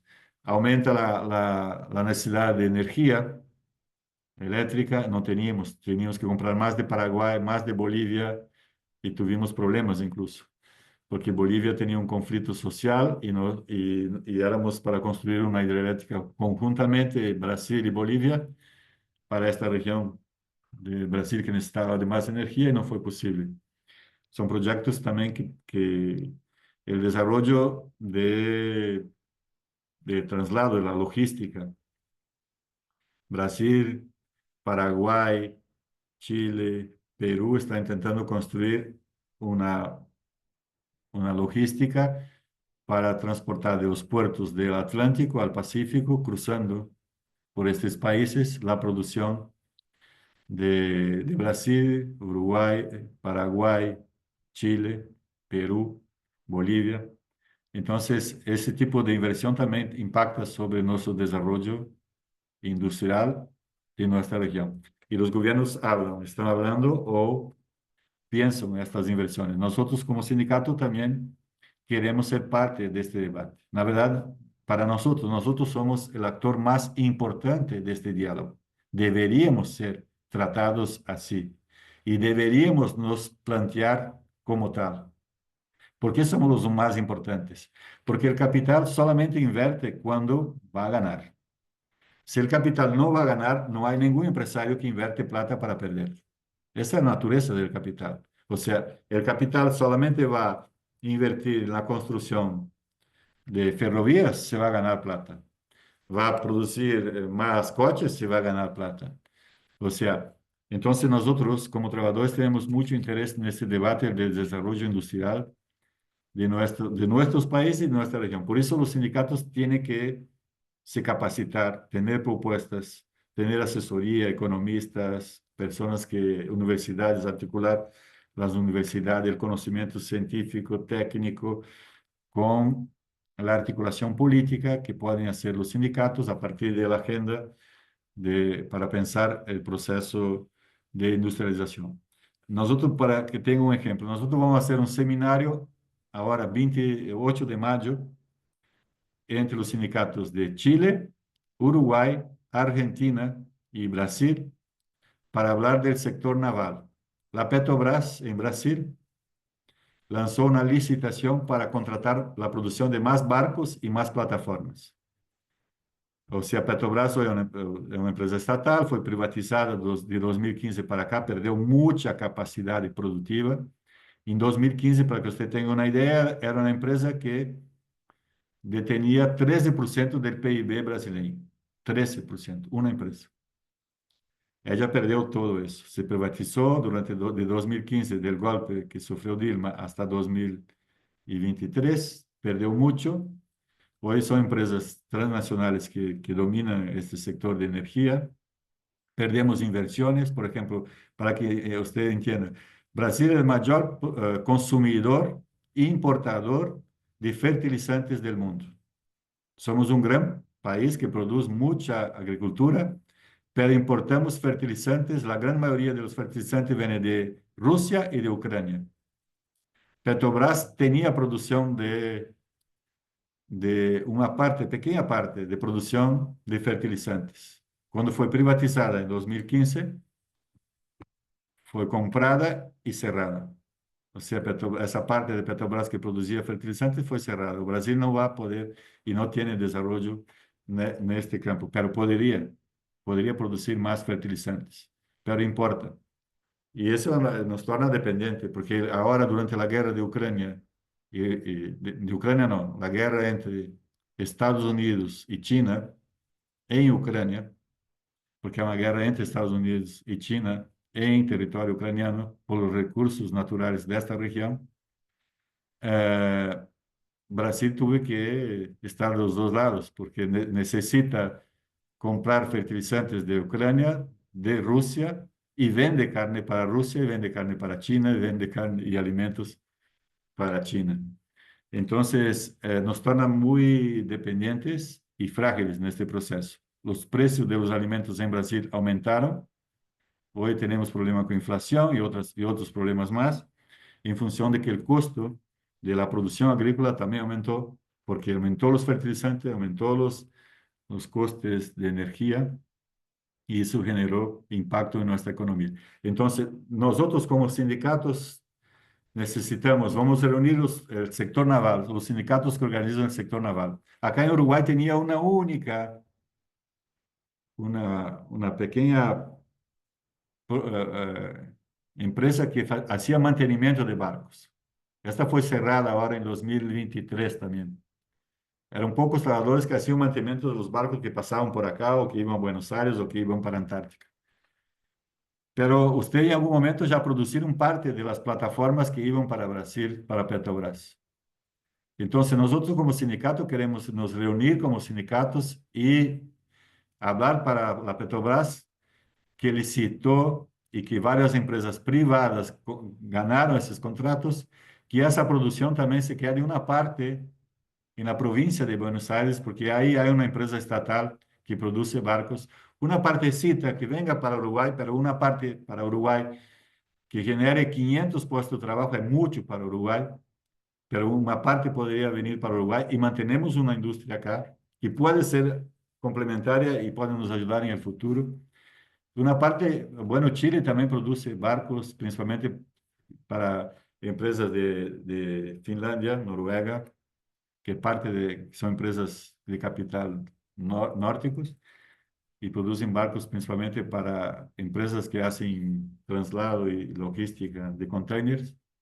Entonces, podemos pensar una distribución y una producción regional, para no concentrar solo en un país y también hacernos comercio intrarregional. Nuestro comercio intrarregional, ustedes deben ter estudiado, es casi nulo en el último periodo. Hemos perdido mucho comercio entre los países, comercio y producción regional. Somos una población de 650 millones en esta región, más o menos de consumidores en América, pero nuestro comercio entre nosotros es muy pequeño comparado con el comercio que tienen los países de Europa o entre los países de Asia. Entonces podríamos producir y mejorar el comercio y la producción intrarregional. Pero necesitamos voluntad política, inversión del Estado, del capital, articular nuestro conocimiento de las universidades. Hay mucho conocimiento y mucha investigación y también dominio de tecnologías que podríamos intercambiar y mejorar nuestra capacidad desde el sur global. Y nosotros como sindicato tenemos que ser parte de este debate, pensando siempre en una política de transición justa de este modelo actual de producción para un nuevo modelo que tenemos y que ustedes saben, inteligencia artificial, industria 4.0, industria 5.0, o los chinos ya que están hablando de la industria 6.0 y que tenemos que de alguna forma pensar en nuestras potencialidades regionales. Por ejemplo, Brasil en los años 80 importaba 50% de todos los medicamentos y remedios que consumíamos. Hoy importamos 95% y producimos 5%. Podemos entre México, Brasil, Uruguay, Argentina, Colombia, producir mucho más medicamentos. Y medicamentos muchas veces que nosotros mismos hemos desarrollado la fórmula, el contenido, y que ahora son producidos en otras partes del planeta, porque las grandes transnacionales lo detienen. Pero en la pandemia no logramos siquiera hacer compras colectivas de las vacunas. Cada país fue a comprar. En mi país fue peor. En Brasil fue peor. Porque el gobierno nacional no quería comprar y algunos departamentos salieron a comprar de forma individual. Imagínate, por departamento. Ni como país logramos hacer compras colectivas. Pero regionalmente podríamos hacer compras y también producir o incentivar mejor nuestra industria, que hay capacidad en Brasil, México, Argentina, en Uruguay hay industria farmacéutica, que a veces no es de capital nacional, pero hay alguna capacidad técnica de profesionales que saben y tienen conocimiento y podrían también aportar a este proceso. Estoy dando ejemplo de una industria que podríamos potencializar, comprar nuestros propios remedios, producir nuestros propios remedios, hasta porque la mayoría de los insumos son nuestros, producidos en nuestros países. Nosotros exportamos el insumo y compramos el medicamento. Exportamos el cobre y compramos, exportamos el mineral de cobre e importamos cobre. ¿Y por qué no pensamos en algunas industrias que sean viables y articuladas de forma regional podrían ser sostenibles? Individualmente, como país, mesmo Brasil, hoy ya no es capaz de ser competitivo a nivel global, pensando en varios sectores. Tal vez somos competitivos en la producción de carne, ¿vale? Pero es commodities. Cuando hablamos de manufactura, de industria, tenemos dificultades de pensar en una industria que sea realmente competitiva y sostenible ambientalmente y que sea capaz de producir y distribuir renta. Entonces es necesario nosotros mejorar esta capacidad de los sindicatos, nos articular y los empresarios también de nuestra región entender que solos no pueden, por país solo no pueden, pero juntos podemos articular mejor y construir. Hablando de eso, nosotros hicimos un seminario semana pasada en México para hablar de esto. Y tenemos 5 sectores que dentro de nuestra industria podríamos articular. Y queremos articular con los empresarios y gobiernos. El tema de la movilidad urbana, cuando hablo de movilidad es toda, ¿no? Pero hay tecnología brasileña, mexicana, que podrían ser desarrollada, potencializada, y nosotros pensar el sistema de movilidad del futuro de una forma más adecuada a nuestra región, a nuestros países. Entonces, el tema de movilidad, cuando hablo de movilidad, de todo, la movilidad desde la bicicleta, el patinete, el coche, el tren, el avión, el barco, pero cómo articulamos ese sistema de transporte de personas y de productos a una red de vías, de trenes, de ríos, o sea, fluvial. En fin, tenemos esa dificultad regional, pero tenemos potencialidades que podríamos sumar y mejorar nuestro propio consumo, nuestro propio mercado podría, solo a partir de eso podríamos generar una mayor producción y una mejora de aumento de inversión y de capacidades productivas, solo pensando en mejorar el mercado y el consumo de nuestros mercados, y articulado a nivel nacional y y infrarregional. Bueno, para eso necesitamos fortalecer los gobiernos, mejorar el diálogo tripartito, pensar y fijar metas, pensar procesos más largos. No podemos negociar una política para un gobierno, esa es nuestra dificultad. Tenemos que pensar en periodos más largos, de medio y largo plazo. No se piensa trabajo y puesto de trabajo de un día para otro, de un mes para otro, en un gobierno solamente. Debemos que construir pactos dentro de un marco contratado entre gobiernos, empresarios y trabajadores, y que independiente del gobierno, que esos pactos, que estos contratos colectivos, ese es nuestro interés como sindicato, contratar colectivamente el futuro de la industria, el futuro del empleo, el futuro de la educación profesional, de la salud, de la vivienda. Todo eso impacta sobre la política de desarrollo industrial. Si las mujeres van a tener, también los hombres, van a tener derecho a buscar trabajo, pero para eso necesitan tener lugares para dejar los niños de 6 meses a 6 años, lugares para niños, que es una política de Estado que debemos aprofundizar y garantizar y ser universal para que todos que tengan niños, porque si no a las compañeras mujeres, la gran mayoría no van a tener derecho siquiera a buscar trabajo, mucho más trabajo decente. Serán excluidas cada vez más de procesos o de los mejores empleos. Necesitamos, entonces, estas políticas sociales también son parte, porque el mercado no resuelve eso. El Estado que tiene que intervenir para garantizar el derecho mínimo a educación, acceso al trabajo, a disputar el puesto de trabajo, en fin. Entonces necesitamos de política inclusiva. Y también que tenemos que superar un poco pensar que nosotros no somos capaces. Nosotros somos y tenemos potencialidad, somos humanos, como todos, tenemos límites, pero también tenemos potenciales. Hay que creer más en nosotros como sociedades latinos del sur y dejar de esperar que los otros resuelvan nuestros problemas. Hay que enfrentarlo. Pero creemos que enfrentarlo necesitamos estar y concretar cosas y no es solamente intenciones. O sea, necesitamos que gobiernos y empresarios y trabajadores sienten realmente y presenten propuestas concretas que sean viables, factibles y que sean ejecutadas, que pasen de la intención a la firma de contratos y la ejecución. No podemos esperar que la nueva orden global vaya a nos incluir si nosotros no hacemos nada y no actuamos para estarmos a la altura y podamos desarrollar lo que podemos, lo que tenemos en nuestra región. No somos cualquier mercado, como les decía, somos 650 millones de personas y que consumen. Y podemos, a partir de eso, también nos desarrollar. Hay que trabajar y es un desafío de nosotros pensar cómo vamos a enfrentar el mundo con menos trabajo. Necesitamos debatir el tema de la industria 4.0, de la inteligencia artificial, y cómo vamos a incluir todos los trabajadores para que tengan renta en el futuro. No sé si el trabajo formal, pero cómo van a ganar y tener renta. Ese es un debate colectivo, no es una salida individual. Gobiernos y nosotros, trabajadores, tenemos que estar dialogando y hablando sobre eso, principalmente nosotros, estos dos actores.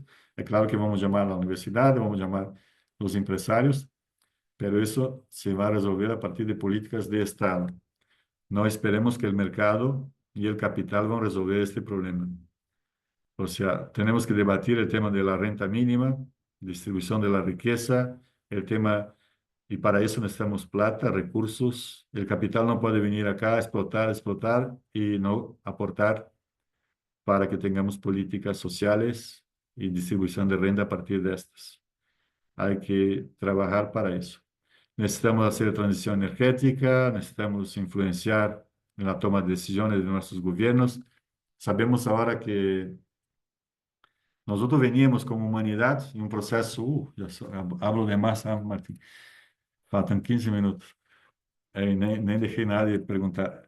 O sea, tenemos que influenciar, veníamos bien para la descarbonización del mundo, pero en función de la guerra entre los dos grandes imperios, volvimos a usar carbón, volvimos a sacar petróleo del chiste de Estados Unidos para llevar a Alemania. Eso es un absurdo. Estamos hablando de producir y volver a consumir energía a través de la producción de energía del carbón, sacar energía eléctrica a partir del carbón. Eso es un retroceso porque genera mucho problema del calentamiento global que estamos sufriendo. Entonces, necesitamos intervenir como sindicatos, como sociedad en estos debates. Bueno, después, la redistribución global del trabajo, tenemos que hablar de eso, está difícil, muy difícil. El mundo actual, con los políticos actuales, cada uno pensando en sí, es un retroceso. Pensar que vamos a salvar un país, que nuestra América es para nosotros y que el mundo no existe y que no dependemos de los demás, eso no va a funcionar, no puede. No hay una salvación para un país, no hay posibilidad ninguna de que eso va a funcionar.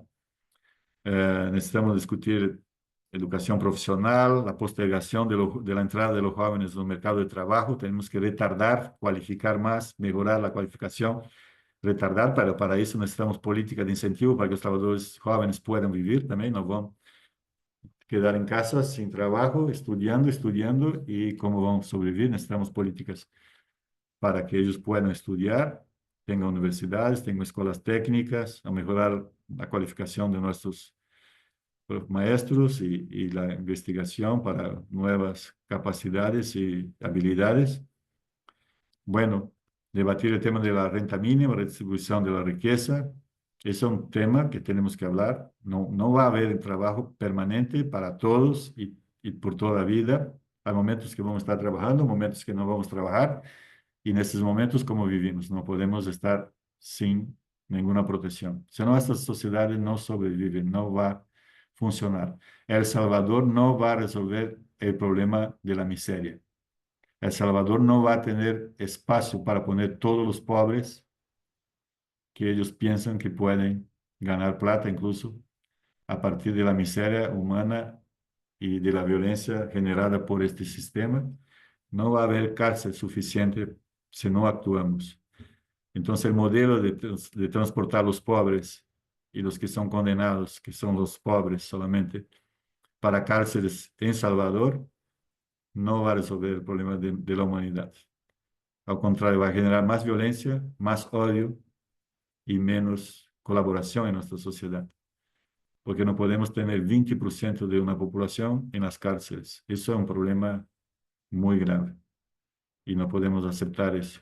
Que 20% de los seres humanos de un determinado país estén en la cárcel y podemos tener algunas personas que tal vez no tengan solución y que deben estar ahí porque no tienen cómo convivir en el mundo actual. Pero no todos son incapaces de que no podrían estar y ser productivos y estar viviendo de forma colectiva. Entonces hay que actuarnos. No quiero, al contrario, nosotros como sindicatos tenemos este rol de enfrentar los desafíos. Es nuestro papel. No tenemos miedo del mundo que viene. Es un mundo que tal vez, se bien distribuido, toda la inteligencia artificial, todos los recursos que la humanidad acumuló, sean distribuidos para la humanidad, tenemos una humanidad mejor. No creemos que invertir en paseos en Marte o en la Luna sean las inversiones que la humanidad debe hacer. Eso no creemos. O sea, toda esa plata que 10 o 12 familias tiene el mundo para ir a viajar a Marte, debería ser condenado, no admirado. Este es un poco el problema de nuestra sociedad. Creer que el hombre más rico del mundo, que acumuló a partir del acúmulo de toda la humanidad, use esa plata para ir a hacer viajes y paseos a Marte. Eso deberíamos empezar a cuestionar.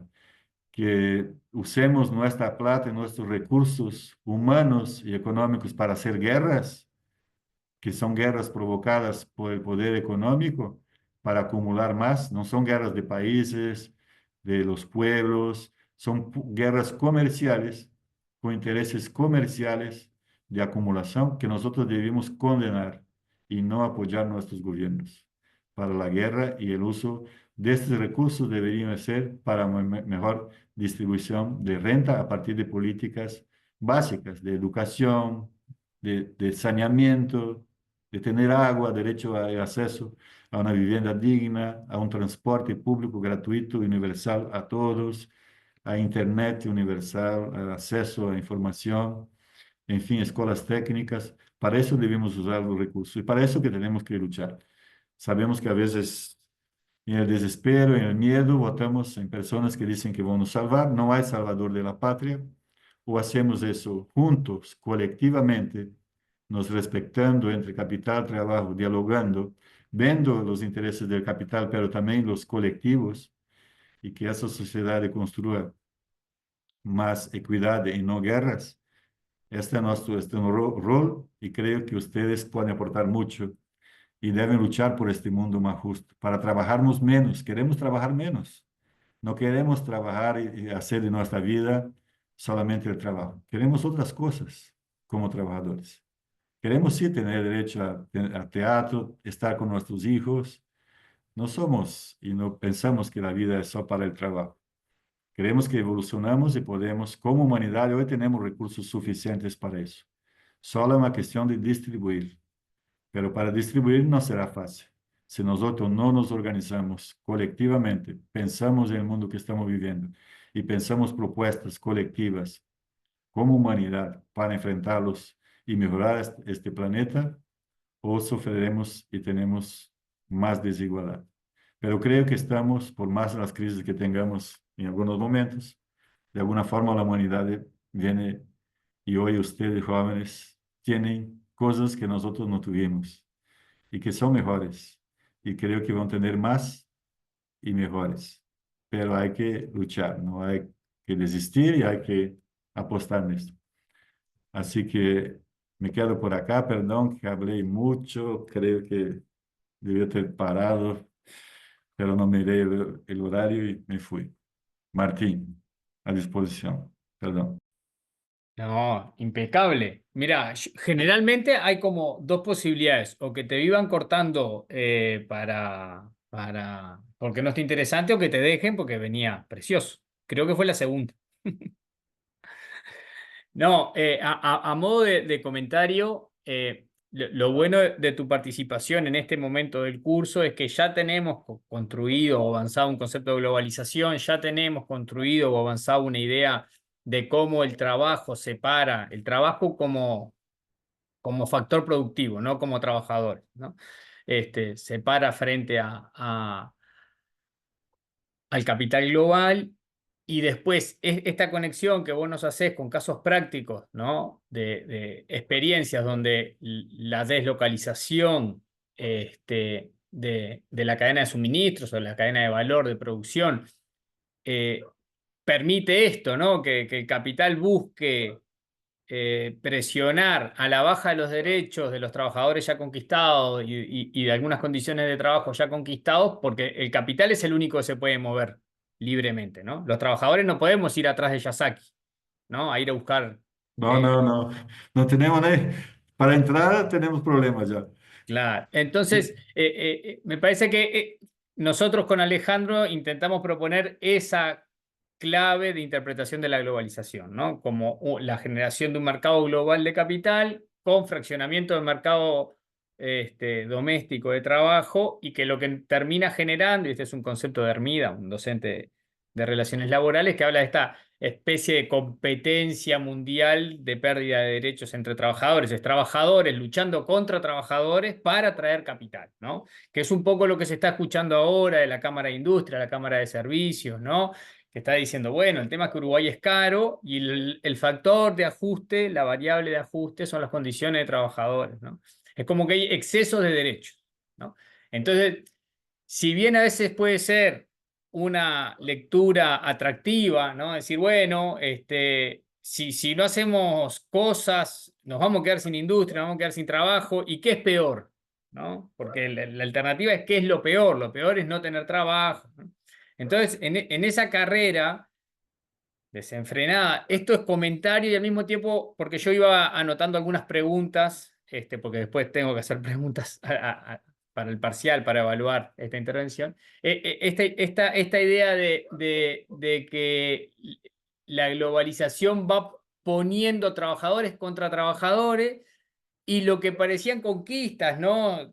Consolidadas del siglo XX, en el siglo XXI se empiezan primero poner en tela de juicio y después se empiezan a bajar. O sea, es algo bastante, si uno lo mira en perspectiva histórica, pensar que en el siglo XXI, luego de las intensivísimas revoluciones tecnológicas, donde tenemos una capacidad de producción gigantesca, estemos debatiendo no mejorar las condiciones de trabajo, sino disminuirlas, ¿no?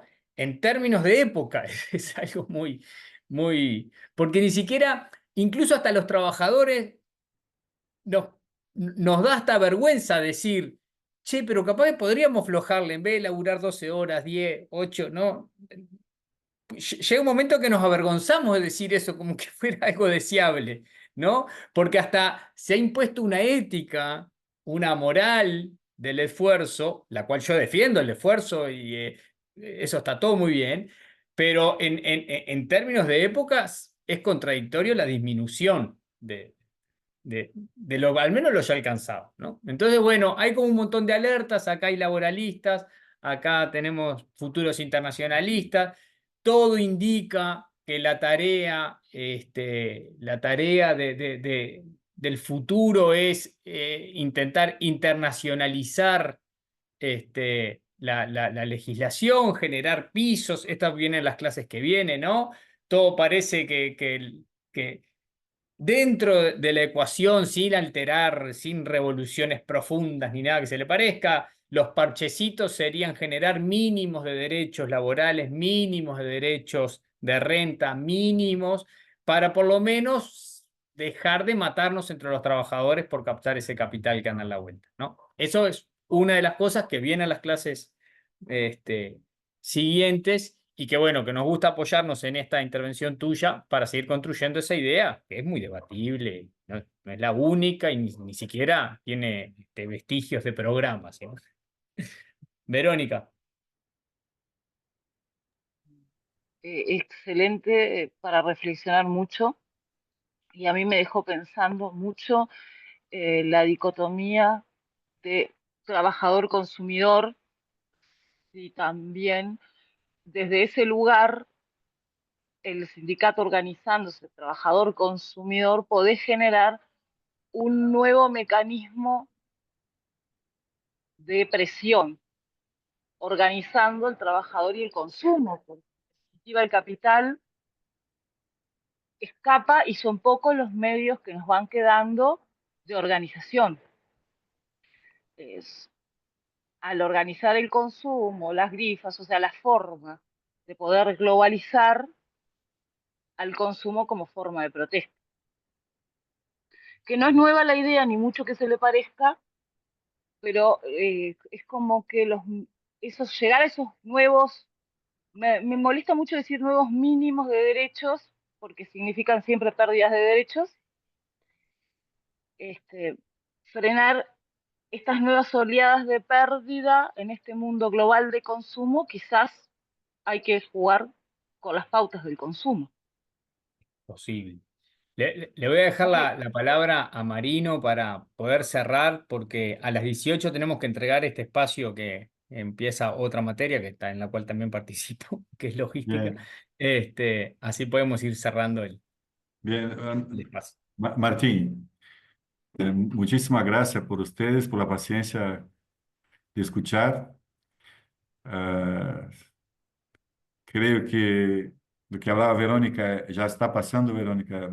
Hace algunos días, si usted mira, una empresa importante de producción de coches eléctricos ha perdido mercado en América, en Sí. Europa, por la forma que el dueño de este grupo económico está actuando.